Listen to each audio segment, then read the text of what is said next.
Hi everyone, thanks for tuning back in. This is Jennifer Faulkner and I'm chatting about sleep, or poor sleep, or non-sleep, depending on what brought you to the video.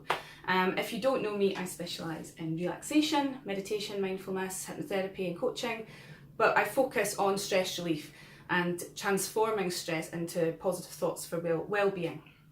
So I wanted to give you an opportunity to learn a little more about sleep, or the non-sleep as we're going to call it.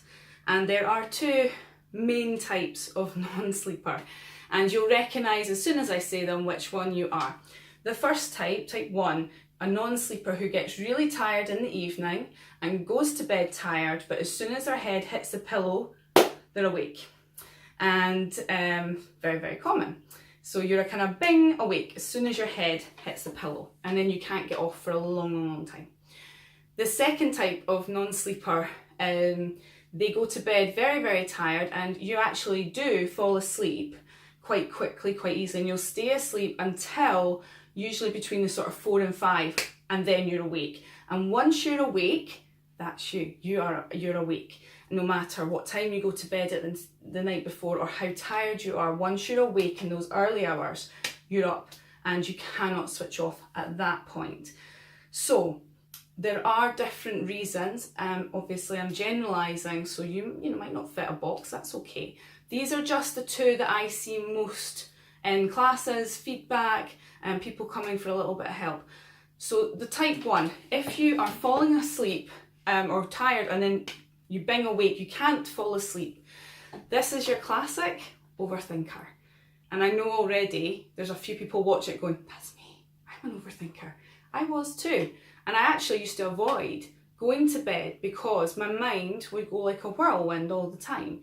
And it got worse, of course, the more tired I was and the minute my head had touched the pillow. So for the overthinker, type 1, the best thing you can do at this point is learn how to actually fall asleep. I know it sounds really obvious, but there's actually really simple things that you can do yourself. You can come along to any class that I'm running or workshop and learn more, but likewise, the biggest thing I would say is start mimicking your rhythm for breathing when you're asleep, okay? Because normally for type 1, if you're going to bed and then you're being awake, you are still tensed up. You are absolutely filled with that stress and anxiety that you've been running with throughout the day.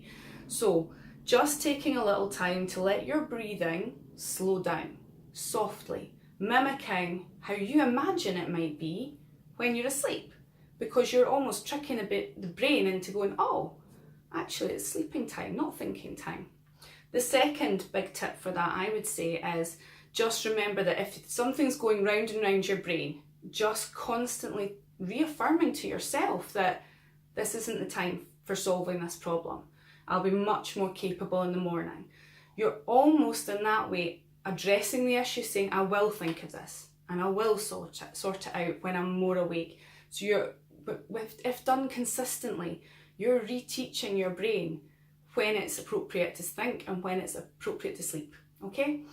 The third point for a bing awake person, I would say, going back to that feeling really tense, just check, scan mentally through your body for any tightness, any tension, or any discomfort, and as much as you can, just like your breathing, just soften it.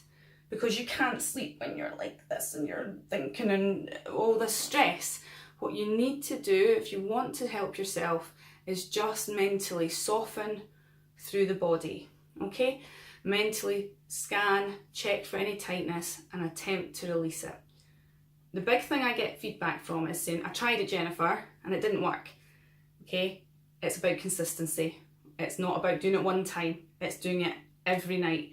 And eventually over time, your body is learning how to soften and relax and properly prepare to let go and sleep.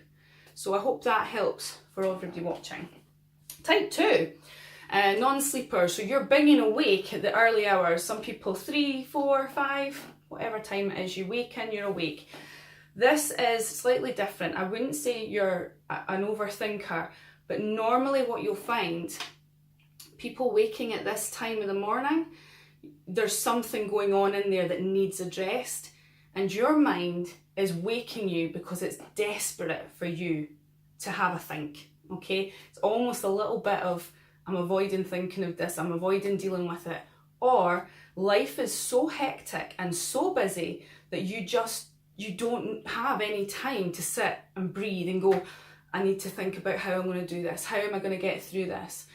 So the mind is waking you up at that time because it wants you to deal with something or think of something or have that free time. And so it's going to be a little bit different to change things, because it's not about finding a technique that will help you go back to sleep. You know, there's a positive reason your mind's waking you at that time. And I think that the more effective way of managing that is by giving it the respect and the time and the energy that your thoughts and feelings and well-being needs, but at a time that suits you.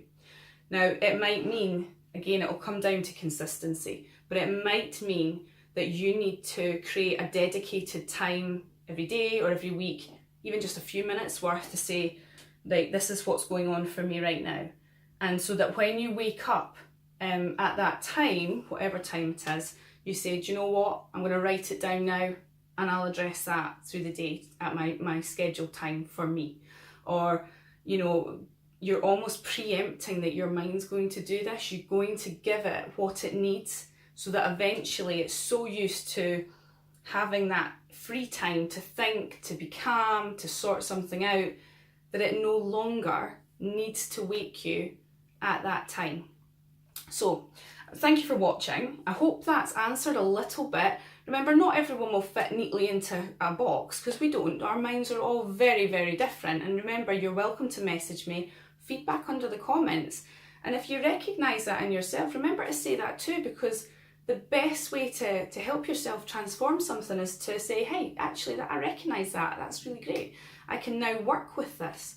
So thank you again for watching. Remember to subscribe. There's a lot more hints and tips. There's lots more information I'm putting up about the mind, how we work, our breath, all sorts. And if you subscribe to the Facebook page and the videos, you'll be able to keep up to date. Or better yet, come along to one of our workshops or classes. And I hope to see you soon.